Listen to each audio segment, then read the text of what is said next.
जो नुआ आईन आम आनीलु जे जो माने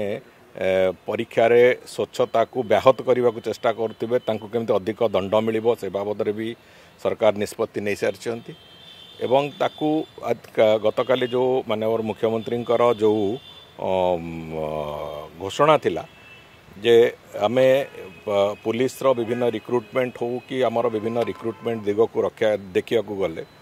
दीर्घ दिन धरिकी ओडिशा रे रिक्रुटमेंट बंद हो जाइतला गत 4-5 वर्ष धरिकी रिक्रुटमेंट नगण्य होतला किंतु एबे खाली थिबा सबु सरकारी पदवी पूरण करबा पई एवं आगामी दिन रे विकास को आखि आगे रखिकी जो जो पदवी गुडी को पूरण करिवार आवश्यकता रहिबो ता पई सामग्रिक भाव में एक बड़ स्केल रे रिक्रुटमेंट हवा आरंभ होइछि तेणुक से दृष्टि से कथा को जिते स्वच्छ रखा जाई पारिबो से सब प्रकार उद्यम करने को एभली एक घोषणा करा जाइछि मु भाबुछि निश्चित भाव में आगामी दिन में समस्ते निश्चिंत होइकि परीक्षा देबे एवं कौनसी प्रकार से जो विभिन्न प्रकार दुर्वृत्त माने से बदमाशी करूचंती जोटा लंबा समय धरिक जो अभ्यास थिला से अभ्यासर पुनरावृत्ति कराउचंती से कथा भी धीरे धीरे बंद हो